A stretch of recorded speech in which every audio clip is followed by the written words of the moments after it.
ఆకాశంలో ఎత్తైన ఒంటరి శిఖరంలా ఉండండి. మీరు స్వంతం చేసుకోవాలని ఎందుకు తహతహలాడాలి?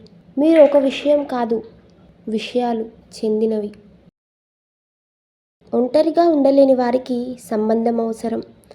ఇద్దరు ఒంటరి వ్యక్తులు సంబంధం కలిగి ఉంటారు, కమ్యూన్ చేస్తారు.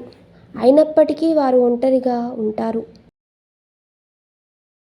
ఇది ఒక విచిత్రమైన అనుభవం.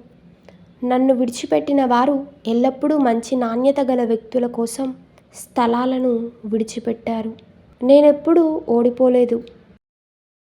మీ ప్రత్యేకతను గౌరవించండి మరియు పోలికను వదలండి.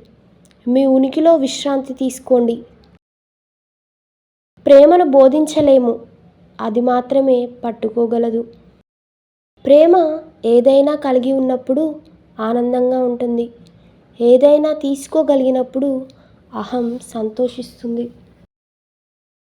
గంభీరమైన వ్యక్తి ఎన్నటికీ అమాయకుడిగా ఉండలేడు మరియు నిర్దోషిగా ఉన్నవాడు ఎప్పుడూ సీరియస్గా ఉండలేడు.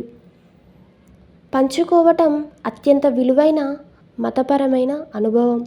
పంచుకోవటం బాగుంది. సంబంధంలో ఆనందంగా ఉండండి. ఒంటరితనంలో తీసుకోకండి. మరియు వారు పక్షి యొక్క రెండు రెక్కల వలె ఒకరి ఒకరు సహాయం చేసుకుంటారు. జీవితం ఒక అద్దం, అది మీ ముఖాన్ని ప్రతిబింబిస్తుంది. స్నేహపూర్వకంగా ఉండండి మరియు జీవితం అంతా స్నేహపూర్వకతకు ప్రతిబింబిస్తుంది. స్నేహం ఒక సంబంధం. స్నేహం అనేది మీ స్థితి. మీరు కేవలం స్నేహపూర్వకంగా ఉంటారు. ఎవరికి అది పాయింట్ కాదు. అసలు ప్రశ్న ఏమిటంటే మరణం తర్వాత జీవితం ఉందా అనేది కాదు. అసలు ప్రశ్న ఏమిటంటే మీరు మరణానికి ముందు జీవించి ఉన్నారా? మీకు ఈ వీడియో నచ్చినట్లయితే లైక్ చేయండి, షేర్ చేయండి, అలాగే మా ఛానల్ను సబ్స్క్రైబ్ చేయండి.